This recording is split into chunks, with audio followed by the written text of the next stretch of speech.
सुप्रभातम। संस्कृत की कक्षा में आपका एक बार फिर से स्वागत है। पिछली कक्षा में हमने अष्टम पाठ सूक्ति स्तबक पढ़ा था। आज हम इसी का अभ्यास कार्य करेंगे। तो अभ्यास कार्य में देखते हैं, इसका प्रथम प्रश्न है सर्वान श्लोकान सस्वर गायत, अर्थात सभी श्लोकों को स्वर से गाइए। तो छात्रों, श्लोकों को किस प्रकार से लयबद्धता में गाया जाता है ये मैं आपको पिछली कक्षा में बता चुकी हूँ। तो आपको उसी लय के साथ, उसी स्वर के साथ श्लोकों को याद करना है और उन्हें गाने का अभ्यास करना है। दूसरा प्रश्न है आपका श्लोकांशान योजयत, अर्थात श्लोक के अंशों को, श्लोक के भागों को मिलाइए। इस प्रश्न में आपके श्लोकों की जो पंक्तियां हैं वो आधी आधी बांट दी गई हैं दो हिस्सों में। तो आपको सही पंक्ति के साथ सही मिलान करना है। आशा है आप इस प्रश्न को स्वयं करेंगे और बड़े ही अच्छे से कर पाएंगे, क्योंकि इसमें केवल आपको श्लोक की पंक्ति पूरी करनी है। सही पंक्ति का सही पंक्ति के साथ मिलान करना है। अभी इसका तीसरा प्रश्न देखते हैं, जो कि मैं आपको समझाऊंगी। प्रश्न 3 है इसका, प्रश्नानाम उत्तराणि लिखत, अर्थात प्रश्नों के उत्तर लिखिए। पहला प्रश्न है सर्वे जंतवः केन तुष्यन्ति। जंतवः मानवः, मतलब दोनों का ही अर्थ एक होता है कि सभी मनुष्य कैसे प्रसन्न होते हैं। प्रश्न दोबारा मैं लिख देती हूं यहां पर, सर्वे जंतवः केन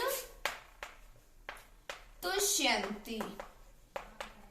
तो छात्रों, सभी मनुष्य कैसे प्रसन्न होते हैं? मैंने आपको बताया था सभी मनुष्य प्रिय बोलने से प्रसन्न होते हैं। तो इसका उत्तर आएगा प्रिय वाक्य प्रदानेन।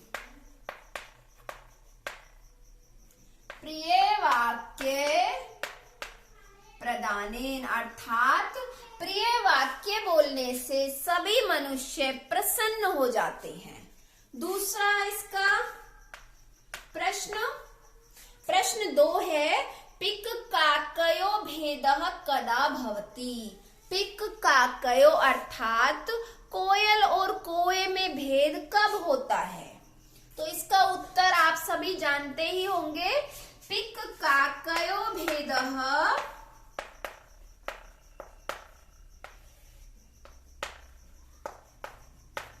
कदा भवति। कब हम उसका भेद कर सकते हैं? हम उनका भेद कर सकते हैं वसंत समय, अर्थात वसंत ऋतु जब आती है तो जो कोयल है वो गाती है, और अगर कौवा भी गाने की कोशिश करेगा तो पता चल जाएगा हमें कि वो कौवा है, कोयल नहीं। इसलिए दोनों के बीच भेद हमें कब पता चलेगा? वसंत के समय में। इसका तीसरा प्रश्न देखेंगे, कह गच्छन् योजना नाम शतान्यपि याति। कह गच्छन् योजना नाम शतान्यपि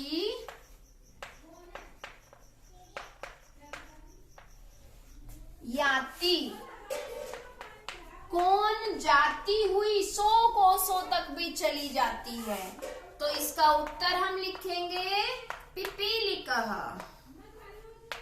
पिपीलकः अर्थात चींटी। चींटी कहीं तक भी जा सकती है अगर वो चलती रहे तो। अगला प्रश्न देखते हैं इसका, प्रश्न 4। प्रश्न 4 है अस्माभिः किम वक्तव्यम्।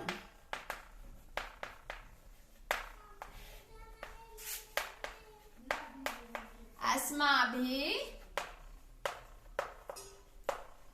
किम वक्तव्यम्, हमें कैसा बोलना चाहिए? तो अस्माभिः प्रियम वक्तव्यम्। वक्तव्यम, हमें प्रिय बोलना चाहिए। इनके उत्तर मैंने एक ही शब्द में लिखे हैं। इसके बाद अगला प्रश्न है, उचित कथन के सामने आम अर्थात हाँ, अनुचित कथन के सामने न अर्थात नहीं लिखिए। पहला इसमें आता है, काकः कृष्णः न भवति, कौवा काला नहीं होता। तो आप देखिए इसमें आम लिखना है या न, कौवा काला होता है, इसलिए ये वाक्य गलत है। यहाँ पर हम इसका लिखेंगे न। अस्माभिः प्रियम वक्तव्यम, हमें प्रिय बोलना चाहिए। वाक्य बिल्कुल सही है, इसलिए यहाँ आएगा आम। सही वाक्य के सामने आम लिखना है और गलत के सामने न। बसंत समय पिक काकयो भेदः भवति, बसंत के समय पिक और काक में भेद होता है, यानी कोए और कोयल में भेद होता है। आम। वैनतेयः पशु अस्ति, वैनतेय अर्थात गरुड़ पशु है, न गरुड़ पशु नहीं है, पक्षी है। वचने दरिद्रता न कर्तव्य, वचन में दरिद्रता नहीं करनी चाहिए। आम। इसके बाद प्रश्न 5 आपका है, मंजूषातः समानार्थक पदानि चित्वा लिखत, अर्थात मंजूषा से जो आपके शब्द दिए हुए हैं उनके समानार्थक पद छांट कर, अर्थात पर्यायवाची शब्द छांट करके उनके सामने आपको लिखने हैं। जैसे पहला शब्द आपका लिखा हुआ है वचने, तो वचने वचन यानी बोलना, वचने का वचन का पर्यायवाची क्या हो सकता है? वचने का पर्यायवाची होता है कथने। ये प्रश्न 5 है आपका। वैनतेयः, वैनतेयः का पर्यायवाची क्या हो सकता है? गरुड़ः। तीसरा है पुस्तके, पुस्तके का पर्यायवाची ग्रंथे। उद्यमेन, उद्यमेन अर्थात परिश्रमेन। पिकः, पिकः होता है कोयल, तो पिकः अर्थात कोकिलः। ये आपके समानार्थक शब्द हो गए हैं। इसके बाद इसका छठा प्रश्न है, विलोम पदानि योजयत। विलोम शब्द आपके सामने लिखे हुए हैं पुस्तक में आपके, आपको सही से सही का मिलान करना है। तो पहला आपका लिखा हुआ है सार्थकः, सार्थक अर्थात जिसका कोई अर्थ होता है, अर्थपूर्ण। तो इसका आपका विलोम होगा, अर्थात विपरीत अर्थ होगा निरर्थकः, अर्थात जिसका कोई अर्थ ना हो। कृष्णः, कृष्ण होता है काला और इसका विपरीत होगा श्वेतः। अनुक्तम,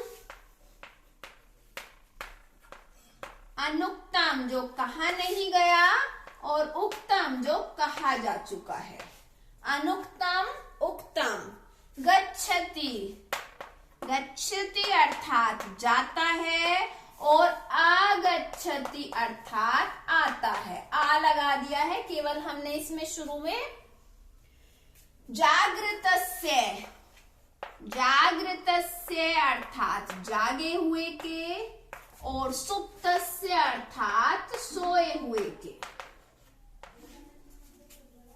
जैसी विभक्ति आपकी इस शब्द में आ रही है वही विभक्ति आपके विलोम में भी आएगी। इसी प्रकार से पर्यायवाची में जो शब्द में विभक्ति है वही विभक्ति पर्यायवाची शब्द में भी होगी। तो छात्रों, इस प्रकार से सूक्ति स्तबक पाठ का हमारा अभ्यास ये पूरा हो गया है। आप सभी को इसे अपनी उत्तर पुस्तिका में लिखना है। धन्यवाद।